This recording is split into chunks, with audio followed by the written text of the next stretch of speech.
Hi, welcome to Tech Venture. As you can see, there's two things that we're going to talk about today.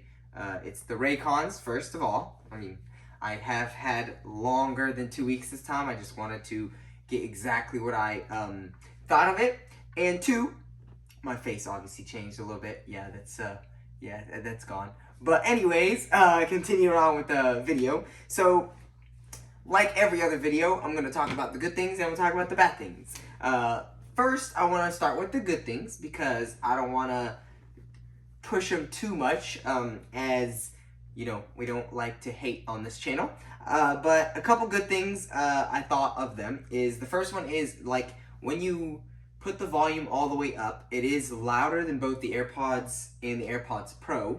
It also has much better bass. I don't want to say better, but it does have louder bass as well compared to these two. Not much for the AirPod Pros. It's not by much, but it is much more than the regular AirPods. So there's that for you. You do also get the automatic connection, but you do have to connect it the annoying way first. You do have to go into Bluetooth, pair them, and then they're paired. But once you got that, as soon as you open the case up, it should be paired. And then as soon as you put it back in the case and close them, they also disconnect and turn off as well. Now, another good thing is you can actually turn these off manually. So if you go in here, right now they turn on automatically as soon as you open that case. But as soon as you see they turned on and connected, as soon as you take them out, you can also turn them off by pushing and holding one of these buttons, and they will turn them off as well. Or the other best thing is you can put them in here and just close it, and they will turn off as well. Now, another good thing is it does charge with USB-C. So these do charge with Lightning. Both of these charge with Lightning, as you'll see there. And that one's the Pros as well. But, I mean, a lot of people would rather USB-C since a lot of other things use USB-C. So, like now the iPads and then MacBooks. So that's why I would consider this a good thing. And luckily, it's not the micro. Like, I believe these are the newer ones because the ones before had micro. Now, another good thing I would say is probably that little hook right there. You do get a lanyard that comes with the Raycons that you can, like, hook on there and put it on a backpack or even put it in, like, you know, your little belt hook.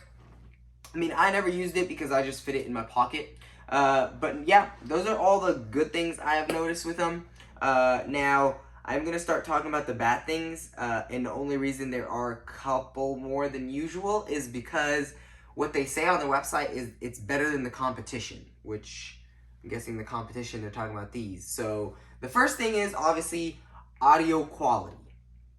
I'm pretty sure all the videos will tell you these don't have the best audio quality. Now, the bass, yes, there's that, but like if you just have bass, then you kind of ruin everything else. You can barely hear the people's voices. It's not clear, which both of these are clear. Actually, the AirPods and the AirPod Pros are amazingly clear. But yeah, that is one thing you are gonna, you know, miss out on. Another thing is when you actually pull them out of your ear, they continue to play. Now, obviously, they don't have the sensors like the AirPods where that you realize when you take them out of your ear, but there's that as well. So they won't pause and they won't play automatically when you put them in your ear. You do have to push the button. Now, another thing that brings me to those buttons is since it is a push, like the buttons are push and it's not touch or tap like the AirPods, you do tend to push them deeper in your ear, and that kind of got annoying. So mostly I found myself just pausing and playing from the phone, which, you know, you got to pull that out. Kind of negates the reason that they have controls on there. But they did have the cool controls where the right would skip or skip forward and the left would skip backwards. And then you also had the pause and play. Now, another thing, it could depend on the color, but so I got the titanium ones because they were limited edition. But as you see, it is glossy, very glossy. So as you can see there, fingerprints. Yeah, there is a lot of fingerprints, and this is going to be a fingerprint magnet if you do get the titanium one. Now, I actually don't know if they sell them still because I was on the website recently and I didn't find the titanium ones anymore. But I'm pretty sure the blue and the black are matte, so I guess that wouldn't matter on that. But also the shape. So one of the good things that I forgot to mention is it is a little bit smaller than the AirPods and the AirPods Pro. Now, not by much, and it's not smaller by height. I'm talking about like size itself. Like if I put it like right here, see it lines here, it's still smaller on this side, and then same right goes to this way. Now, yes, it's smaller, but because of this weird oval shape, you do feel them in your pocket. So when you have them in your pocket, and it does have a bulge, which, I mean, it didn't bother me too much. It only bothered me when I had something else in my pocket, like my keys and stuff like that. And then when you sat down, obviously, because it stretches the pants, you do feel them then, and you can actually see them as well. And if they're in the wrong spot, yeah. But now, the battery life on these was actually, I'm not gonna lie, it was pretty good. It was okay for what you pay. I kind of liked it. I never found myself like taking them out like, oh, they're dead, and putting them away even after like 2 or 3 hours of use.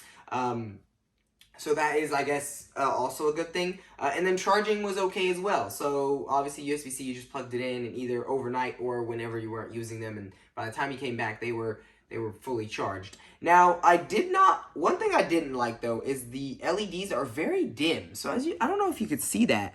They are very, very dim. I don't know if they purposely did that or if that's them trying to save battery, because I could barely tell. Sometimes I'd actually have to keep closing it and opening it to then realize what it is every time. And then as you heard there, that's another very, very annoying thing. Every time you open the case and they turn on, you hear Raycons power on, and then it's just no. I did not like that at all. That was really annoying. I don't want to be reminded every time that I put these in what I bought. I do know what I bought. So that was, I mean, some people will like it because, like, I mean, oh, they took the time to put the Raycons logo in, or the tune in there, but I did not. And then if you do turn them off manually, you do hear the power off. Now, that doesn't really matter because most people are just going to put them in the case and close them, and they still do say it, but it won't bother you because, you know, you didn't hear it.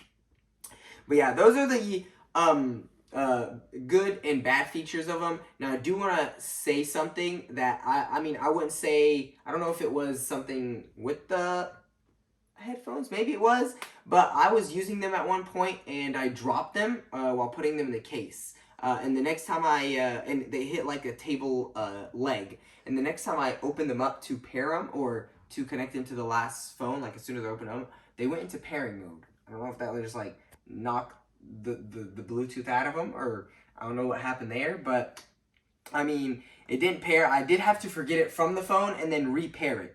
Now, what I do like is also the pairing way is, it's pretty simple. It's as simple as it gets if you don't have like the, you know, chip in the headphones that Apple sells where it like automatically pops up. But if it can't find the last phone, or if it's not paired to anything, it will automatically go into automatic pairing mode, and you'll see that the right one will flash light and blue. Right now it's connected, so it won't, but it will, or light and blue and red, and that means it is in pairing mode. So that is that is literally how you pair them. As soon as they're in that, you just go in your Bluetooth and get them. Now, this could probably be fixed.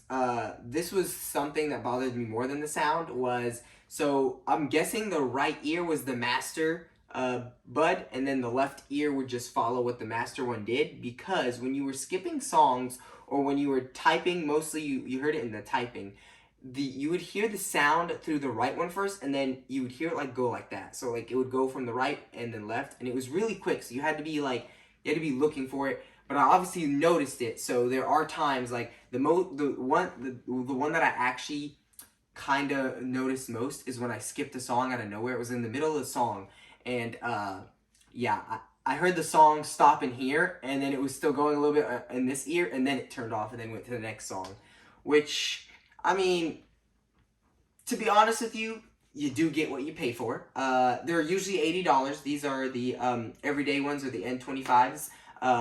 And they are $79. Now, if you do really want them and what I said right now makes you go towards them, I would highly recommend finding someone who sponsored them on YouTube, or anybody who sponsored them and used their discount code, because I did, and that's why I made the first unboxing. I got them because every video I saw had that, and I actually got them for $68. So for $68, I would say you do get what you paid for.